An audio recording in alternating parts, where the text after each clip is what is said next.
Hello and welcome back to my channel. Today we are talking about the NBA playoffs. The NBA playoffs are just about to begin and I want to highlight the teams in the first round and make my predictions. I did this last year and I predicted every round as the rounds went and I had a lot of fun doing it. And I think I'm going to have a lot of fun doing it this year as well because I think we're going to see some surprises. Maybe even in the first round. So I'm really looking forward to it. So let's start with the East. First matchup we have is the Miami Heat against the Atlanta Hawks. For this matchup, I'm going with the Miami Heat. It's going to be fun watching Trae Young try to get as many games as he can from the Miami Heat. But ultimately, I think the Miami Heat are just far and away the better team. They're going to take care of business probably in 5, maybe 6 if Trae can really go off.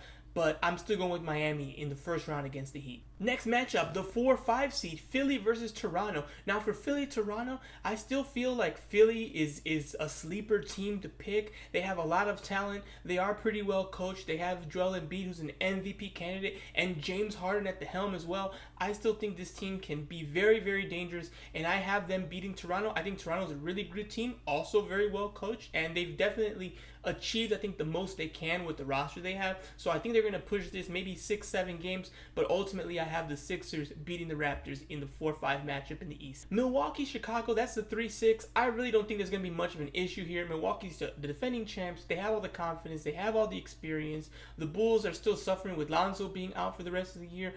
DeMar's been up and down. He started off super hot. He kind of, phased out, and then he's warmed up a little bit here. But I just don't think they have the experience, the talent, or the health to really compete against the Bucks. I think the Bucks take care of this one easily and come out of this series victorious. Boston versus Brooklyn is interesting because Boston has clearly had the better year. They're the 2 seed.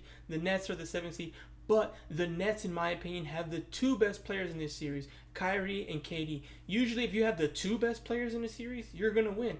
But the team doesn't have chemistry. They're extremely small. They haven't worked together that long. And they're going to have to be on the road as the underdog in this series. So I feel like I'm going Boston, but I'm going Boston in 6. And I don't even like doing that. Obviously, I'm a Laker fan, so I don't like giving Boston anything. But I'm nervous if it goes 7. If it goes 7, I would probably pick Brooklyn. But I'm going to pick Boston, but I don't feel good about it at all. I'm just very, very, very worried that healthy KD and in fully engaged, going for a championship Kyrie, can that be enough to overcome a really deep, strong-minded, defensive, focused Boston team that's been really good this year? I'm still a little nervous because Brooklyn has the juice for sure, and it's gonna be fun watching KD and Kyrie, try to go for 80 plus together and just win some games. Definitely gonna be a fun series. All right, moving on to the West Coast, the best coast. We have Phoenix at the number 1 and the New Orleans Pelicans at the 8th seed. So clearly the Suns are going to take care of business. If they're focused, it'll be a sweep. If they are not, if they're unserious, it'll be 5 games. I don't even think the Pelicans can push it to 6. The Suns have been the best team in the West for 2 seasons now, so this should be easy money for them, and they're on a mission to win a ring, so they should take care of business quickly and promptly. The 4-5 seed in the West is Dallas at the 4 against Utah at the 5.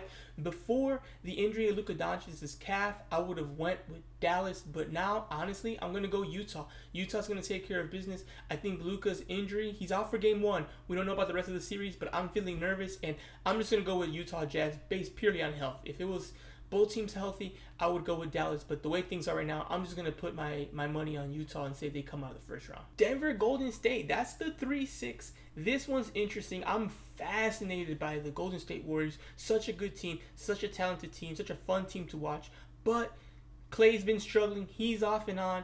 Draymond Green's barely came back from his injury, so he's still, I don't think he's at 100%. And then Steph's been injured for the last 2-3 weeks now. He's finally coming back. He's going to be on a minutes restriction game 1. How good does he look? How healthy is he? How's Kerr going to navigate all these issues with the Warriors to get the best version of them on the court to win the championship, win this series, continue being successful in the playoffs? That's going to be Kerr's issue and Kerr's focus. I think it's really going to come down to coaching here because I think there is a combination of players from the Warriors that gets you a win, even with the context of, Clay struggling sometimes, Curry coming back from an injury, and maybe Draymond not being 100%. There's still a combination that really works. I don't know if Kerr's going to find it against the Nuggets. They're a really good team, extremely well coached. They have an MVP candidate themselves in Joker, and they've been in this scenario a lot. They're not a team that's going to be worried about being the underdog or worried about people not believing in them or them having to climb a tough hill. They've done it many times. They're kind of comfortable in that situation, and they're in their element here. This is what they're used to. So I have the Warriors winning, but I am very worried about Curry's injury and how Kerr is going to deal with it.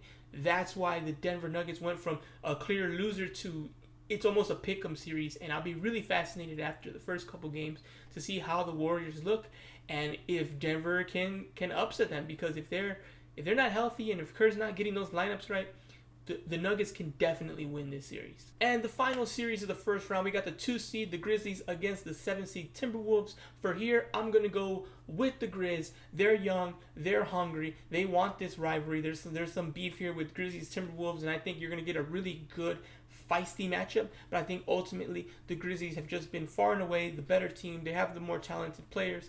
I think Ja's going to hopefully go off. I have the Grizzlies beating the Timberwolves probably in 6 games. I think the Timberwolves have enough heart. We'll see about Cat because he looked terrible in the play-in, but he'll have a chance to redeem himself in this first round matchup, and it's going to be fun to watch, absolutely. Alright, that's it for my predictions of the first round. Let me know in the comments below if you agree, if you disagree, and let's see how good I am at making these predictions. I'll do them for the second round, I'll do them for the conference finals and the championship. Basketball is getting better and better as we get deeper and deeper into the playoffs, and I can't wait to see how it all turns out.